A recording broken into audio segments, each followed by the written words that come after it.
Hello and welcome to the Intercourt Armoured Regiment channel. Today we'll be covering the Intercourt War Diary from September the 7th to September the 16th of 1944, another period of rest and recuperation along with some minor engagements. So without not much further ado, September the 7th.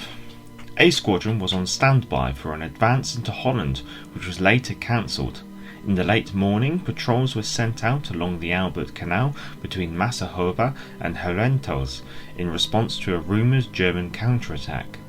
Enemy infantry was noted on the northern bank, but no significant movement was noted. A Squadron set up an observation post in the church tower at Brehem. B and C Squadron remained in reserve and rested. D Squadron made contact with the 15th and 19th Hussars and patrolled the Armoured Canal from Massenhoven to Antwerp. September the 8th. C Squadron came under the command of the 29th Armoured Brigade and was sent out to recce the route from Leveur to Diest. Once Diest was reached, patrols were sent out to Hasselt and Saint-de-Trégueux. In the late evening, C Squadron was sent out to recce the bridge at Haynenbos. The town was reached without incident, but the bridge was found to be destroyed. A Squadron spent the day in reserve and was on standby for night patrols. B Squadron took over the patrols of the Armoured Canal from Massenhoven to Antwerp from D Squadron. September the 9th. C Squadron was requested to recce Tonnermer, Bliesen and Henk. Setting off at first light, C Squadron was able to eventually reach its objectives, finding Tonnermer and Bliesen clear, with C Squadron being the first British troops to enter Tonnermer. Meanwhile, Henk was found to be still occupied. A Squadron relocated to Spau Bay with the leader of the local White Brigade, Jacques Van Elleray, who had attached himself to the squadron. B Squadron relocated to Hasselt. D Squadron relocated to Linkhout, posting standing patrols at Hasselt. September the 10th. B Squadron was to be the first to break out of the bridgehead that had been established by the Guards Armoured Brigade at Beeringe. Setting out in the early morning and crossing the Armoured Canal at Beeringe, their intention was to recce the routes to Ass, Brie and Massec. However, the Allied bridgehead had been surrounded by the fanatical troops of the Fallschirmjäger, which had made progress slow. The patrols assigned to Ass ran into serious trouble at Zonhoven, where one armoured car and one scout car were knocked out, killing Lance Corporal Kirby. A Squadron dispatched its blitz troop to watch the Armoured Canal at Heenendae, Kleinvorst and Eindhout. The patrol en route to Eindhout was ambushed, and while under fire, a reversing half-track ran into trouble and had to be ditched. During the engagement, Trooper Balderic was badly wounded, later dying of his wounds 2 days later. D Squadron patrolled the Armoured Canal from Steyler to Hulst with nothing to report. Later that evening they crossed the Armoured Canal at Beeringe and harboured at Hulst den Zolder. By nightfall, B Squadron was in the area of Route. C Squadron was in reserve all day. September the 11th. A Squadron took over the forward reconnaissance from B Squadron at dawn. The four objectives given were as follows.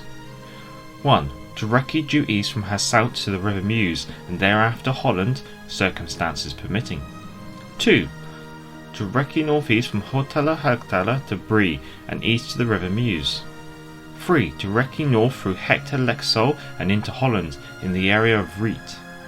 4. To recce north up the main road from Hotel to Eindhoven if possible. Hotel was successfully negotiated. However, the patrols intended to head north were held up at Hector Lexol as the town was being stubbornly held by Fallschirmjäger and had been bypassed by the Guards Armoured Division.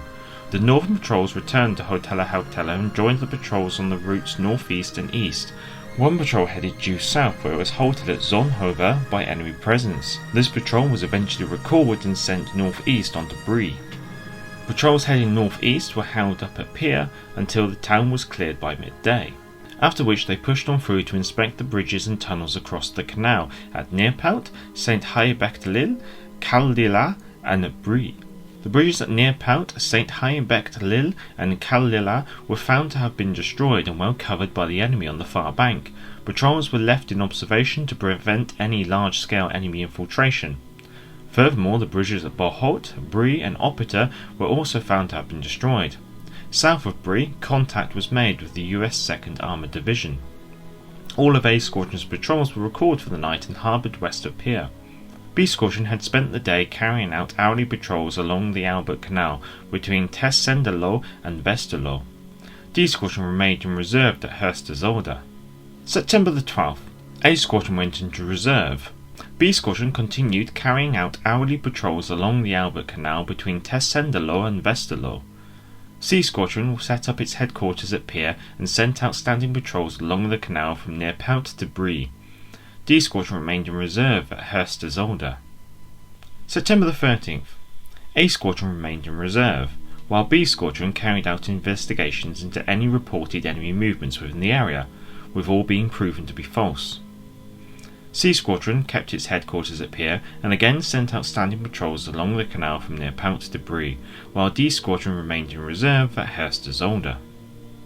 September the 14th. A Squadron continued to remain in reserve, while B Squadron was sent out to make contact with the 50th Northumbrian Infantry Division. C Squadron went into reserve, while D Squadron took over the task that C Squadron had been carrying out and sent out standing patrols along the canal from near Pout to Brie. Sergeant L. Silver was shot by a sniper at near Pout and later died of his wounds in hospital. September the 15th. A Squadron continued to remain in reserve, while B Squadron moved into the area of Pier, where it also went into reserve. C Squadron remained in reserve as well, while D Squadron again was sent out on standing patrols along the canal from near Pout to Brie, before retiring to Epacombe for the night. September the 16th. A Squadron took over the task that D Squadron had been carrying out and sent out standing patrols along the canal from near Pout to Brie. B Squadron rested and remained in reserve at Pier, while C Squadron moved out to Ass, where they liaised with the US 82nd Reconnaissance Regiment and the US 2nd Armoured Division. D Squadron remained in reserve at Epacombe.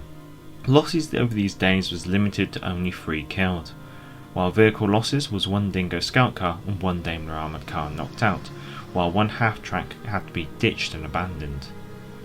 References are on screen, and I hope you can join me on September the 17th in the next video in this series of the Intercorps War Diary, which will cover their activities during Operation Market Garden. Until next time, cheerio.